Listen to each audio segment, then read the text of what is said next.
parti pour la leçon de littérature. On a fini les contes mythologiques, on a fini de voir ce domaine-là. On va démarrer un nouveau domaine, on va étudier le conte étiologique. L'année dernière, tu as eu en cadeau ce livre-là. Il va donc falloir le retrouver dans ta maison parce qu'on va l'utiliser. Si jamais tu ne le retrouves pas, je t'enverrai les contes indispensables par mail. Je vais les mettre dans le mail avec les envois des documents. Mais essaye de le retrouver, ce sera plus intéressant de lire et tu pourras aller lire les autres contes comme tu le voudras. Je vais commencer donc cette nouvelle séance du conte étiologique en te lisant donc les contes de Rudyard Kipling. Ça s'appelle Histoire comme ça. Rudyard Kipling a écrit beaucoup de contes étiologiques. On y va, on va commencer par l'enfant d'éléphant. Bonne écoute, tu peux t'installer confortablement dans le canapé avec ton casque ou dans ton lit et profiter de cette écoute. L'enfant d'éléphant. Figure-toi qu'en un temps très reculé et très ancien, ô chère chérie, les éléphants n'avaient pas de trompe. Leur nez était noir et trapu, à peine plus gros qu'une bottine, et ils ne pouvaient rien ramasser avec. Mais il y avait un éléphant tout neuf, un petit éléphant, un petit enfant d'éléphant, qui était d'une curiosité insatiable et posait toujours plein de questions.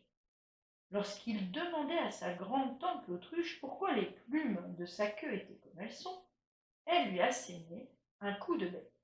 Lorsqu'il demandait à sa tante la girafe pourquoi elle avait eu la peau tachetée, elle lui flanquait un coup de sabot. Pourtant, sa curiosité demeurait insatiable.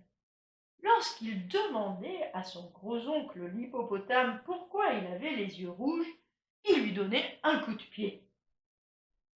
Et lorsqu'il demandait au babouin, son oncle velu, pourquoi les melons avaient le goût qu'ils ont, il lui infligeait un coup de patte velue. L'enfant d'éléphant posait toujours plein de questions sur tout ce qu'il voyait, entendait, sentait, touchait ou reniflait. Chaque fois, ses oncles et ses tantes le tapaient. Pourtant, sa curiosité était insatiable. Un beau matin, l'enfant d'éléphant, à la curiosité insatiable, posa une question toute neuve qu'il n'avait jamais posée. Que mange le crocodile pour son dîner? Et tout le monde répondit Tais-toi avant de faire pleuvoir sur lui des coups de bec, de sabots, de pieds et de pattes. Heureusement qu'en classe, je ne vous frappe pas à chaque fois que vous me posez une question. Un peu plus tard, il croisa l'oiseau Colo-Colo, perché sur un buisson épineux.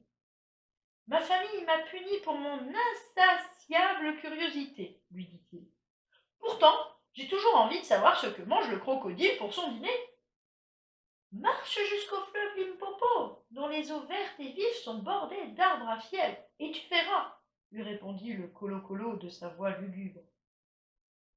Le lendemain matin, donc, l'enfant d'éléphant emporta avec lui 100 livres de bananes, celles qui sont petites et rouges, 100 livres de canne à sucre, celle qui est longue et violette, et 17 melons, ceux qui sont verts et craquelés. Puis il dit aux membres de sa chère famille « Au revoir, je pars pour le fleuve Limpopo, dont les eaux sont bordées d'arbres à fièvre, afin de découvrir ce que mange le crocodile pour son dîner. » Et tous lui flanquèrent des coups de bec, de sabots, de pieds et de pattes pour lui souhaiter bon voyage. L'enfant d'éléphant se mit en route, un peu endolori, mais pas vraiment surpris.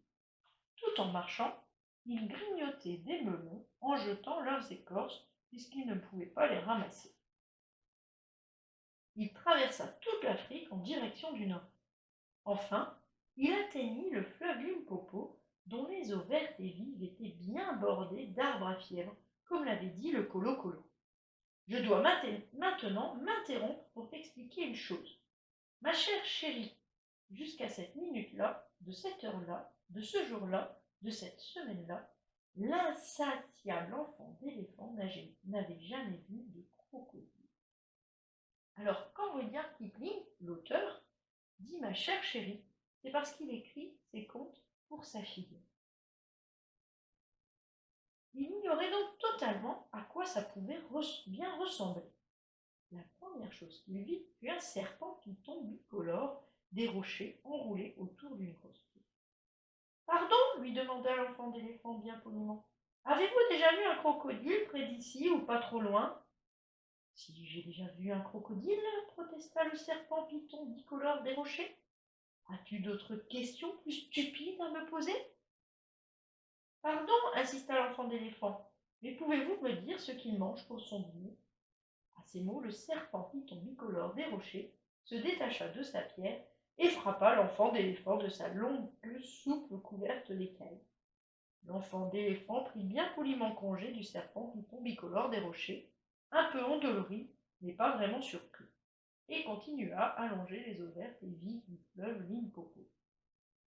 Au bout d'un moment, il marcha sur ce qu'il prit pour une grosse bûche en travers du chemin, alors qu'en réalité, c'était le crocodile, chère chérie, et il cligna de l'œil comme ça. « Pardon, dit l'enfant d'éléphant bien poliment, auriez-vous vu un crocodile près d'ici ou pas trop loin ? Le crocodile souleva à moitié sa queue hors de la vase et l'enfant d'éléphant recula, car il en avait assez qu'on le frappe. « Approche-toi, petit, fit le crocodile. Pardon, dit l'enfant d'éléphant, bien poliment, mais toute ma famille m'a puni pour mon insatiable curiosité. Et même le serpent python, bicolore des rochers, avec sa longue queue souple couverte d'écailles qui tape encore plus fort que tout le monde. Avance, petit. C'est moi, le crocodile, avoua le crocodile en pleurant des larmes de crocodile pour montrer qu'il disait la vérité. L'enfant d'éléphant en eut le souffle coupé. Ça alors, auriez-vous l'amabilité de me dire ce que vous mangez pour votre dîner ? Avance-toi, petit, et je te le chuchoterai à ton oreille. L'enfant d'éléphant obéit. Alors, le crocodile ouvrit ses mâchoires et lui croqua le nez. Je crois bien qu'aujourd'hui, déclara-t-il la bouche pleine, je vais commencer par manger de l'enfant d'éléphant. À ces mots, ô chère chérie, l'enfant d'éléphant protesta en parlant du nez. Lâchez-moi, vous me faites mal. Au même moment, le serpent python bicolore des rochers descendit sur la rive et déclara : Mon jeune ami, si tu ne te mets pas à tirer de toutes tes forces, m'est avis que ton faux frère en croûte de cuir, il voulait parler du crocodile bien sûr, te précipitera dans les eaux limpides de ce fleuve avant que tu aies le temps de dire ouf. Il faut dire que le serpent python bicolore des rochers avait une drôle de manière de parler. Alors, l'enfant d'éléphant s'assit sur son derrière et il tira de toutes ses forces, tant et si bien que son nez commença à s'allonger. Et le crocodile tirait de son côté, si bien que sa queue faisait de grands splashs dans l'eau. Hop, une petite image. Si tu as ton livre, tu peux suivre les images en même temps. L'enfant d'éléphant se redressa alors sur ses 4 pattes et continua à tirer de toutes ses forces, tandis que son nez continuait à s'allonger. Et le crocodile lui aussi tirait en faisant de grands splashs avec sa queue, et à chaque fois, le nez de l'enfant d'éléphant s'allongeait un peu plus, ce qui lui faisait un mal de chien. Au bout d'un moment, l'enfant d'éléphant sentit qu'il glissait, et il s'écria en parlant du nez, son nez qui mesurait à présent près de 5 pieds de long. « Bébé, je n'en peux plus !» À ces mots, le serpent python bicolore des rochers redescendit sur la rive, s'enroula comme un huit autour des pattes arrière de l'enfant d'éléphant et déclara : « Jeune voyageur novice, il serait temps d'allier nos forces, sans quoi ce cuirassé autopropulseur avec pont supérieur blindé, et là, ô chère chérie, il voulait parler du crocodile, mettra un terme définitif à ta carrière. » Il faut dire que le serpent python bicolore des rochers avait toujours une drôle de manière de parler. Alors, il tira l'enfant d'éléphant. Alors il tira, et l'enfant d'éléphant tira, et le crocodile tira, mais l'enfant d'éléphant et le serpent python bicolore des rochers tirait plus fort, si bien que le crocodile finit par lâcher le nez de l'enfant d'éléphant avec un plop sonore qui retentit tout au long des rives du fleuve Limpopo. L'enfant d'éléphant retomba lourdement sur son derrière. Il remercia d'abord poliment le serpent python bicolore des rochers, puis enveloppa son pauvre nez dans des feuilles de bananier bien fraîches pour le mettre à tremper dans les eaux vertes et vives du fleuve Limpopo. Pourquoi fais-tu cela s'enquit le serpent python bicolore des rochers.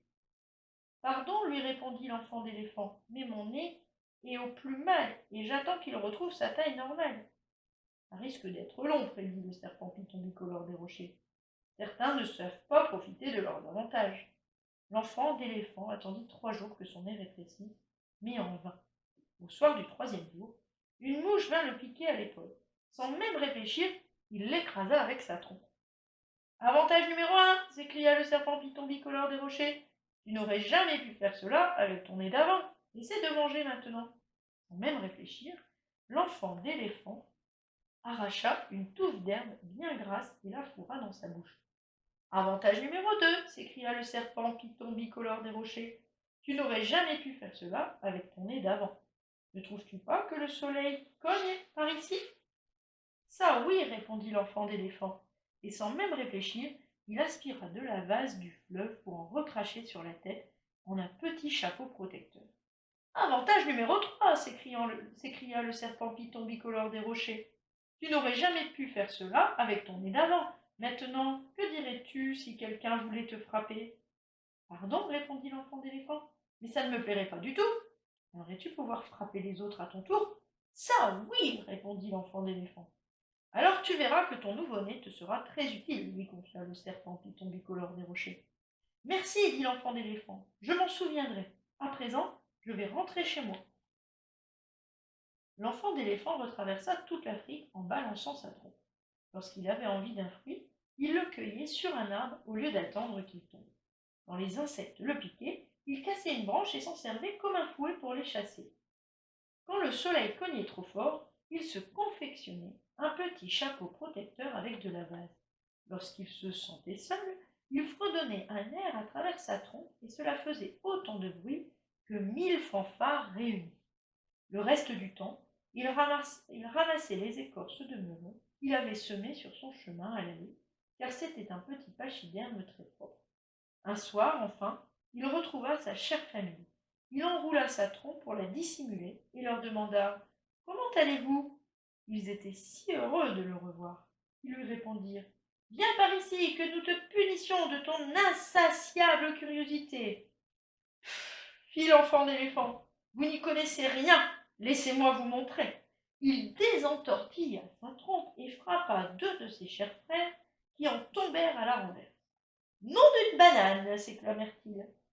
Où as-tu appris ce coup-là? Et qu'est-il arrivé à ton nez? C'est le crocodile qui me l'a donné au bord des eaux vertes et vives du fleuve Limpopo, expliqua l'enfant d'éléphant. C'est très laid, commenta son oncle velu, le babouin. Certes, répondit l'enfant d'éléphant, mais c'est très pratique. Et il souleva son oncle velu.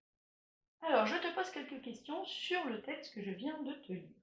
Quel est le personnage principal de l'histoire? C'est l'enfant d'éléphant. Comment est-il au début de l'histoire? Il n'a pas de trompe et il est très très curieux. Que cherche-t-il?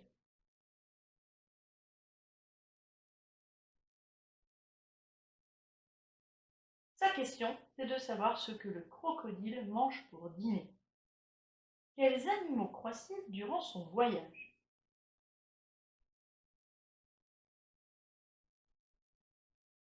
Il va en croiser plusieurs. Il va croiser l'oiseau colo-colo, le serpent python et le crocodile.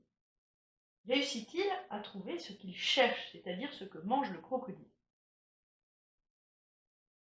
Oui, malheureusement, le crocodile, ce qu'il mange, c'est lui, c'est l'enfant d'éléphant. Comment est-il devenu à la fin de l'histoire?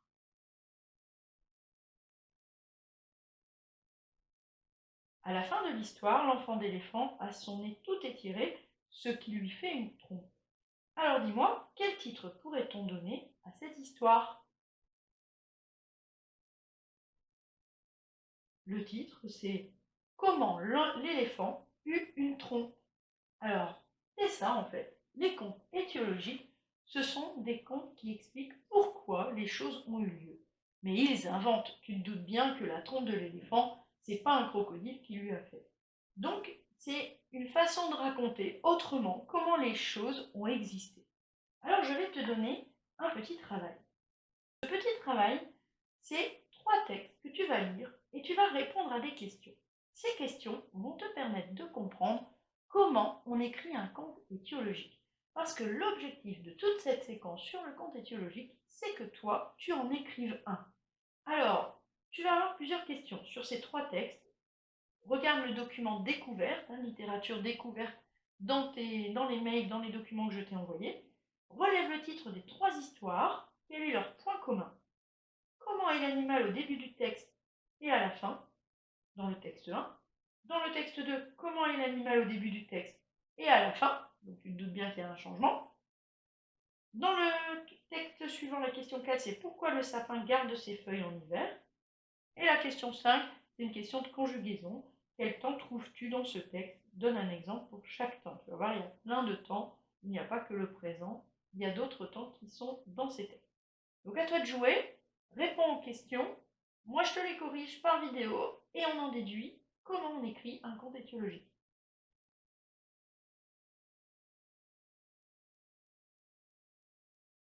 Alors maintenant c'est parti pour la correction des questions. Je ne vais pas tout écrire au tableau puisque je t'ai envoyé la correction par écrit, donc tu peux l'imprimer ou la regarder sur ton ordinateur. Donc dans le premier texte, quel est le titre? C'est Pourquoi le chameau est-il si laid? Dans le deuxième texte, le deuxième titre, c'est Pourquoi la hyène rit? Et dans le texte 3, le titre, c'est Pourquoi le sapin garde ses feuilles en hiver? Donc, dans les 3 textes, le point commun dans le titre, c'est quoi? C'est qu'à chaque fois, c'est une question. Et c'est une question qui commence par pourquoi. Donc, on peut aussi, des fois, ces contes-là sont appelés les contes des pourquoi comment. Souviens-toi, en classe, je t'avais lu, c'est le livre bleu où il y a 365 contes des pourquoi comment. J'avais commencé à en lire quelques-uns en classe.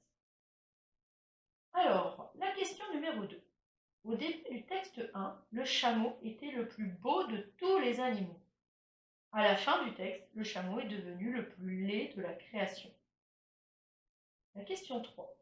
Au début du texte 2, la hyène avait une belle voix. Elle chantait sous la lune, les animaux l'écoutaient. Et à la fin, la hyène rit lorsque la lune est dans le ciel. Les autres animaux ne l'écoutent plus. Question 4. Le sapin garde ses feuilles en hiver car il abrite un petit oiseau blessé. Et comme il a été bon, c'est le seul arbre à avoir accepté de protéger l'oiseau, le vent ne lui souffle pas dessus. Et depuis ce temps-là, il garde ses feuilles. Et la question 5, tu peux trouver de l'imparfait, il faisait froid, du plus que parfait, était parti, du futur, mais de rond, du passé simple, pensa-t-il, du présent, dit, voulez-vous. Alors maintenant qu'on a étudié ces textes, on va essayer de trouver les critères du conte étiologique. Je t'ai envoyé une petite leçon, on va en discuter.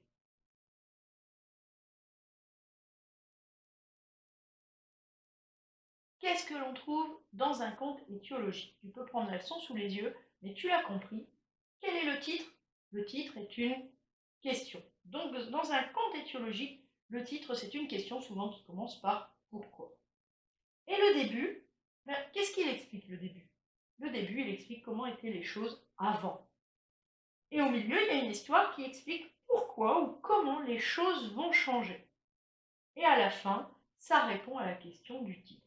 Par exemple, pour l'enfant d'éléphant, le titre c'est, ça aurait pu être pourquoi l'éléphant a-t-il une trompe? Donc ça, c'est le titre.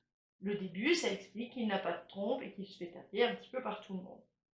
Mais qu'il est curieux et qu'il veut savoir pourquoi le crocodile, que mange le crocodile. Donc l'histoire va expliquer que comme il veut savoir ce que mange le crocodile, il va voyager, il va trouver le crocodile va vouloir le manger lui, et il va agrandir sa trompe. Ça, c'est l'histoire qui explique pourquoi les choses ont changé.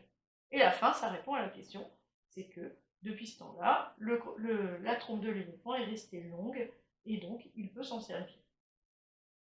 L'histoire est au passé.